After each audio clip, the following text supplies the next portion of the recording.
It's one of the most perplexing mysteries in crime fiction. Why did Arthur Conan Doyle kill off his most famous creation, Sherlock Holmes, at the height of his fame?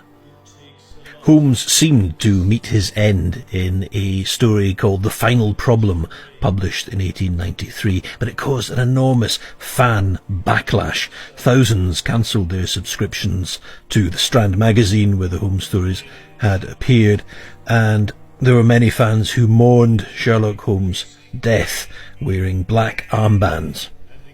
Now, Doyle later revealed that Holmes had faked his own death at the Reichenbach Falls, and he made a dramatic reappearance in The Hound of the Baskervilles in 1902, and the fans were clamouring for Holmes's return. Now, at the time of Sherlock Holmes's apparent demise, Conan Doyle's father, Charles, who was a chronic alcoholic but a very talented artist, had just died. Doyle was sent to an asylum, and to some extent his plight was something of an embarrassment, a guilty secret for the Doyle family, and he was shut away in an asylum, but he continued with his weird and wonderful artwork, paintings of fairies and goblins, and here you can see a painting which involves the spirits of prisoners. Charles insisted that he was sane in his diaries, but his descent into insanity continued. You can see some of his other artwork here.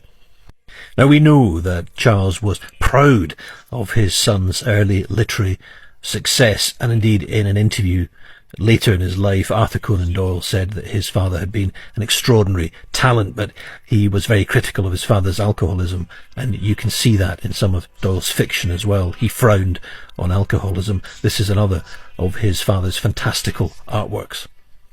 Now, Charles Doyle was still institutionalized when he died in October 1893, 2 months prior to the publication of The Final Problem, where Holmes apparently met his death at the Reichenbach Falls. So could the death of his father have convinced Conan Doyle to do what must have seemed unthinkable to him as well as to his fans, killing off Sherlock Holmes? Stricken by grief and guilt, he destroyed Holmes, destroyed the thing which had made him famous, or at least appeared to. Was his father's death the trigger for that course of action?